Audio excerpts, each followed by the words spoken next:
আজকে দুইজন তরুণ লেখকের সাথে আমরা কথা বলছিলাম। আমাদের সাথে রয়েছে আহসান রনি এবং নাদিম মজিদ। দর্শক, আমরা যে কথাগুলো বলছিলাম, আমাদের সাথে আরো একজন লেখক যুক্ত হয়েছেন, আশিক মোস্তফা। তিনজন তরুণ লেখকের সাথে আজকে এই দ্বিতীয় অংশে আপনাদের সাথে কথা বলবো। আমরা স্বাগত জানাচ্ছি আশিক মোস্তফাকে। যে প্রশ্নগুলো ওনাদের করা হয়েছিল, অন্যান্য অনেক কাজ করা যায়, কিন্তু লেখালেখিতে কেন আসলে?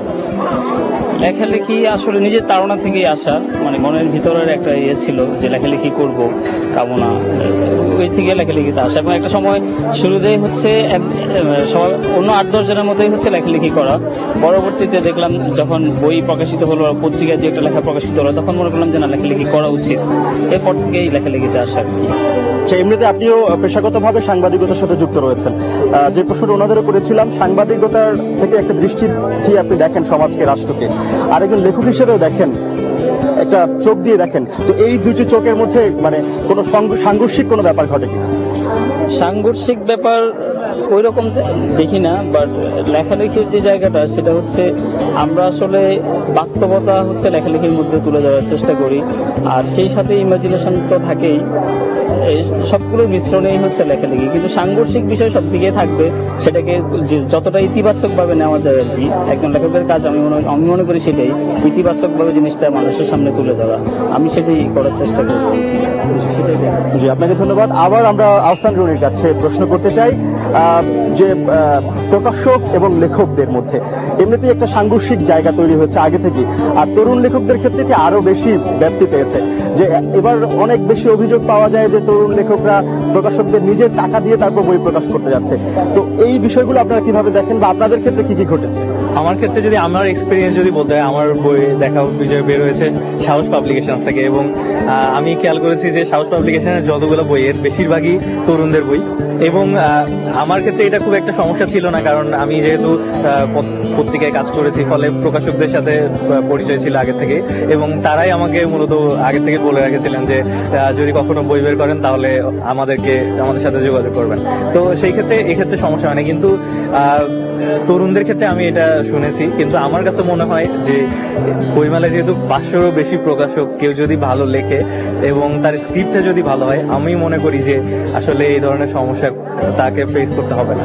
আচ্ছা, আমরা নাদিম মজিদের কাছে জানতে চাই, এই বিষয়টি প্রকাশকদের সাথে আপনার যে মানে দেন দেওয়া হয় বই প্রকাশের ক্ষেত্রে, সেটির ক্ষেত্রে আপনার কোনো সমস্যা হয়েছে কিনা, বা কি সমস্যা ফেস করেছে? আচ্ছা, আমার ক্ষেত্রে ওভাবে সমস্যা হয় নাই, তবে আমি যে বিষয়টা বলবো, আমাদের প্রকাশকরা শুধু বই মেলা আসলে বই প্রকাশ করেন, তারা পাণ্ডুলিপির ক্ষেত্রে যথেষ্ট মনোযোগ দেন না, এবং পাণ্ডুলিপি পড়ার পর যে একটা সম্পাদনা করার প্রয়োজন হয়, এবং সেই কাজটাও আমার মনে হয় বাংলাদেশে সেইভাবে হয়ে ওঠে না। এর বাইরে আরেকটা বিষয় আমি যে সবসময় বলবো, সেটা হচ্ছে লেখকদের যেমন ভালো লিখতে যেমন বই প্রকাশ করা উচিত, এবং এখন তো সামাজিক মাধ্যমের যুগ, মিডিয়ার যুগ, এখন যদি কেউ একজন ভালো লেখে, সেটা যদি ফেসবুকে বা কোথাও শেয়ার করে, তাহলে বিষয়টা সহজেই সাধারণ মানুষের কাছে পৌঁছাবে, ভালো লেখাগুলো ভালো শেয়ার হয়, এবং অনেক মানুষের চোখে টাকা দিয়ে বই কিনবে, সেই জিনিসটা পর্যন্ত মানুষের কাছে পৌঁছে যায়। তো সেক্ষেত্রে আমার মনে হয়, যখন একজন প্রকাশক যখন কোনো পাণ্ডুলিপি বাছাই করেন, সে প্রকাশক বইটিকে কিভাবে প্রমোট করবেন সে বিষয়টা ঠিক করে রাখতে পারেন, এবং প্রয়োজনে প্রতিনিধি বিজ্ঞাপন দেওয়া অনলাইন মাধ্যমগুলোতে যাতে স্পন্সর পোস্টে দেয়, এই বিষয়গুলো করতে পারেন, তাহলে সেই তরুণ লেখকের বই যেমন বেশি চলবে, পাশাপাশি হচ্ছে প্রকাশক শেষ পর্যন্ত এই প্রকৃতিতে ব্যবসায়ী খুঁজেন, প্রকাশকেরও ইনকাম হবে। যে আপনাকে ধন্যবাদ। আশিক মোস্তফার কাছে যেতে চাই, আপনাকে বলতে চাই যে মানে সম্পাদনার যে বিষয়টি থাকে, বই প্রকাশের ক্ষেত্রে সম্পাদনা খুবই গুরুত্বপূর্ণ একটি বিষয়। বাংলাদেশে অধিকাংশ বই সম্পাদনা ছাড়াই প্রকাশিত হয়, এর অভিযোগ ইতিমধ্যে আমরা পেয়েছি। একজন তরুণ লেখক হিসেবে আপনি এই সম্পাদনার বিষয়টি কিভাবে দেখছেন? সেটা মানে খুবই নেতিবাচক একটা দিক। বিশেষ করে আমাদের কয়েকটা প্রকাশনী, বড় বড় যে প্রকাশনীগুলো আছে, আমার জানা মতে ইউপিএল, পাঞ্জেরি, তারপরে কথা প্রকাশ, এই ধরনের কয়েকটা প্রকাশনীর হচ্ছে এডিটোরিয়াল প্যানেল থাকে, মানে সম্পাদনা পরিষদ। বাট অন্যান্য পাবলিশারদের সেই সম্পাদনা পরিষদটা নেই। কিন্তু বাইরের দেশে আমরা দেখি, আপনি হ্যারি পটার থেকে শুরু করে বড় বড় সব আলোচিত বইগুলো কিন্তু সম্পাদনার মাধ্যমেই হচ্ছে প্রকাশিত হয়েছে। কিন্তু সম্পাদনা খুবই গুরুত্বপূর্ণ একটা বিষয়। আমাদের পাবলিশারদের অনেকে পড়াশোনা মানে খুব ভালো যে জানে তা না, মানে এই জায়গাতে প্রকাশনার জায়গাতে খুব ভালো পড়াশোনা দরকার। আর সম্পাদনা তো অবশ্যই সেটা দরকার। একজন লেখক, বিশেষ করে তরুণ লেখকদের বইগুলো সম্পাদনা করা দরকার, এবং অনেক ভুল বানানে বই বের হয়, বই প্রকাশিত হওয়ার পরে সেগুলো দেখা যায়, যখন তখন কিছুই করার থাকে না। পাবলিশারদের উচিত সম্পাদনা পরিষদ রাখা এবং সম্পাদনার মাধ্যমে বই প্রকাশ করা। আর এমনিতে আপনাদের তিনজনের কাছে প্রশ্ন যে মানে আমাদের প্রাচীন সাহিত্য রয়েছে, মধ্যযুগের সাহিত্য রয়েছে, যেগুলো অনেক সমৃদ্ধ। একজন লেখক হতে গেলে, আধুনিক কালের লেখক হতে গেলে তার সাথে যোগসাজশ থাকা দরকার আছে কিনা, সেগুলো পড়ার প্রয়োজন হচ্ছে কিনা, প্রথমে জানতে চাই আহসান রনির কাছে। আমার কাছে মনে হয় যে লেখালেখি করতে হলে পড়াশোনার বিকল্প নাই, সেটা হচ্ছে, আর বিশেষ করে যে কোনো ধরনের লেখালেখির ক্ষেত্রে অতীত বা ইতিহাস জানা অবশ্যই জরুরি। তো সেই ক্ষেত্রে আপনি যে বিষয়টা নিয়ে আসলেন যে অতীত বিষয়গুলো আমাদের অবশ্যই জানা উচিত, প্রত্যেক লেখকেরই উচিত তার ইতিহাস, ঐতিহ্য, পৃথিবীর ইতিহাস ঐতিহ্য সম্পর্কে জানা।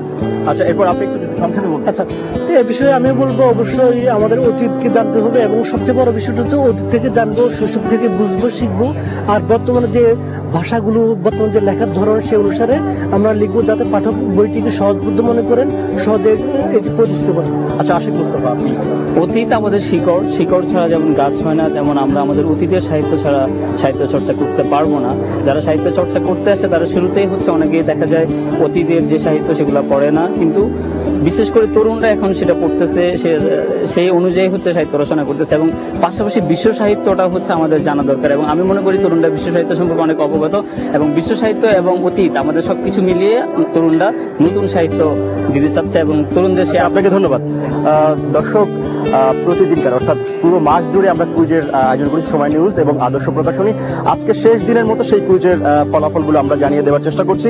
প্রথমে যার নাম দেখতে পাচ্ছি ফেরদৌস হাসান সুরন, ঢাকা থেকে। দ্বিতীয়ত রয়েছে হাফিজুল ইসলাম ইমরান, চট্টগ্রাম থেকে। তৃতীয় যার নাম দেখতে পাচ্ছি নিশি, দিনাজপুর থেকে। এরপরে দেখতে পাচ্ছি মোহাম্মদ শামসুল আলম মাসুম, সিরাজগঞ্জ থেকে। এবং 5 নম্বরে দেখতে পাচ্ছি আলপনা সুলতানা, ঢাকা থেকে। দর্শক, এই 5 জন পাচ্ছেন 3000 টাকার পুরস্কার। দর্শক, বইমেলার আজকেই শেষ দিন, আর কয়েক ঘন্টা বাকি রয়েছে। বিদায়ের সুর বেজে গেছে। বইমেলার যে বর্ণিল 28 দিন, সেটি নিঃসন্দেহে অসাধারণ। এই 28 দিন বই বিক্রি হয়েছে, প্রকাশ হয়েছে, অনেক স্মৃতি রেখে গেল। কিন্তু সবচেয়ে গুরুত্বপূর্ণ যে বিষয়টি পাঠকদের জন্য, পড়ার পালা। এবার বোধহয় এই 11 মাস চলবে পড়ার এবং সেই কাজটি চলতে থাকবে।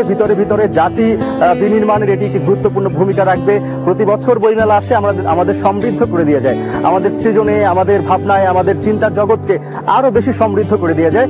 এবারও বইমেলা সেটি করতে পেরেছে বলে আমরা আশা করছি, এবং লেখক, পাঠক, প্রকাশকরাও তাই বলছে। এবং শেষ দিকে এসেও কিন্তু বই বিক্রি এটা আশান্বিত করছে সকলকে। তো দর্শক, 1 বছরের জন্য, 11 মাসের জন্য সবার কাছ থেকে বিদায় নিচ্ছি। সকলে ভালো থাকুন আর সঙ্গে থাকুন সময়ের।